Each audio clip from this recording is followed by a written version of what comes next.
Լիլիթ վերկած գնում ենք դպրոց։ Ավելի մամ,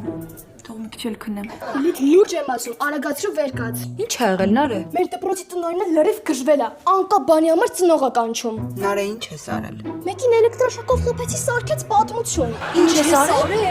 Մի հատ մեծ տղա էր։ Եկել էր մեր դասային տղաներին ուզում էր նվաստացներ։ Ես էլ հանեցի ու խփեցի։ Դու ինչ ես խառնվում։ Որովհետև իմ ինքնասիրությունը ինձ թույլ չի տա, որ ես այդ ուլերի հետ նույն դասարանում սովորեմ։ Գնա մամային կամ պապային վերցրու գնացեք, իմ հետ ինչ գործ ունես։ Լիլիթ, պապային չեմ կար ասեմ, հասկանալի պատճառներով։ Մամային էլ չեմ ուզում ասեմ, էլի հասկանալի պատճառներով։ Դրա համար վերկաց, դու կլինես իմ մաման։ Կլինի ես էլ պապան լինեմ։